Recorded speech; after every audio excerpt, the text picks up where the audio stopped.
Barring the unthinkable, 86-year-old President Raul Castro will be handing over power for the first time in 6 decades to a Cuban who doesn't carry his last name and who was born after the 1959 revolution that he helped bring to power. 4 generations of Cubans live in this Havana apartment. Grandmother Elsa, daughter Ileana, granddaughter Annabel, and her 2 children. Only 85-year-old Elsa remembers a time when Cuba was not ruled by Fidel or Raul Castro. When the revolution triumphed, everyone was happy because there were high expectations. But like the beautiful, decaying city of Havana, the expectations began to crumble. Cubans had free education and health care, but they became isolated politically, economically, and technologically under a one-party communist system.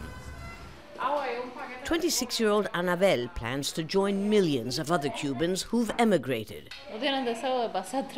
Young people are hungry for something else, to have access to things we don't have, to be paid a decent wage.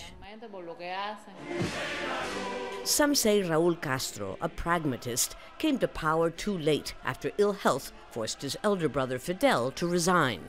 Fidel Castro is still glorified here as the supreme leader of the Cuban Revolution.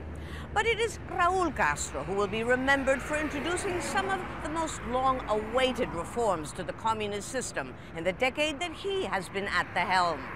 None of these reforms, though, include easing even slightly the one-party state's absolute grip on political power.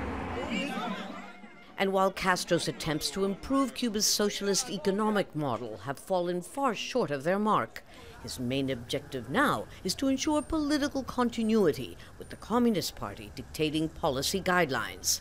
And that's the way he likes it. That's the Soviet style. He is known to have been a fan of Soviet-style political decision-making process. And so, not surprisingly, on the eve of what will be the end of an era, on the streets of Cuba's capital, there's a sense that little is about to change.